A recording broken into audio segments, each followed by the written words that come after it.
दिनांक 27 रोजी विद्यादायी प्राथमिक माध्यमिक अनुदानित आश्रमशाळा वरुड तालुका शिरपूर येथे शिवसेना उपनेत्या शुभांगीताई पाटील यांच्या प्रमुख उपस्थितीत विद्यार्थ्यांना शालेय साहित्य व मिठाई वाटपाचा कार्यक्रम आयोजित करण्यात आला होता।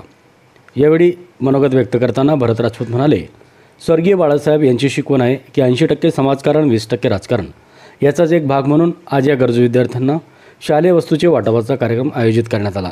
याप्रसंगी शिवसेनेचे उपजिल्हाप्रमुख भरतसिंग राजपूत, शाळेचे संचालक विवेक सूर्यवंशी, उपजिल्हा संघटक राजू टेलर, महाराष्ट्र वाहतूक सेनेचे जिल्हाध्यक्ष जितेंद्र पाटील, शिवसेना विधानसभा क्षेत्रप्रमुख जितेंद्र राठोड, युवराज पाटील, अत्तरसिंग पावरा, अनिकेत बोरसे, बटू शिंदे, विलास पाटील, चेतन जाधव, चेतन मोरे, शंकर पाटील, मनोज मराठे, भूपेश मराठे आदी उपस्थित होते। कोणाला काही बोलू शकत नाही, परंतु ते शिक्षक त्या ठिकाणी त्यांच्या चेहऱ्यावरनं ओळखून घेतात की याला काय त्रास होतोय।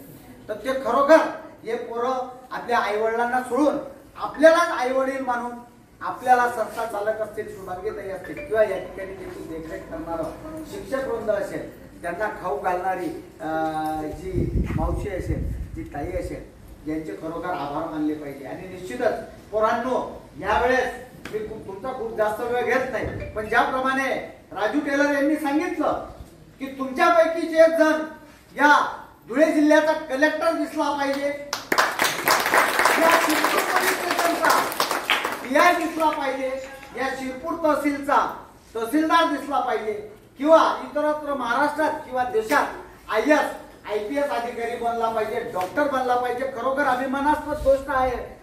एक काल परवाकडे एक बातमी कट्टा एक न्यूज पोर्टल आहे, त्याच्या कार्यक्रमाला गेलो होतो। तो त्या ठिकाणी जे आपल्या शिरपूर कुटीर रुग्णालयात ज्यांची नियुक्ती झाली सुशील पावरा म्हणून, त्यांना जर पाहिलं तर दिसताना आपले युवा सेनेचे शहर तालुका युवा अधिकारी आहेत चेतन, बस त्यांच्यासारखाच त्यांचा शरीर बांधा आहे, ते त्या डॉक्टर दवाखान्याचे कुटीर रुग्णालयाचे इंचार्ज आहेत असं वाटत नाही त्यांच्याकडे। प्रचंड ब्रिलियंट माणूस।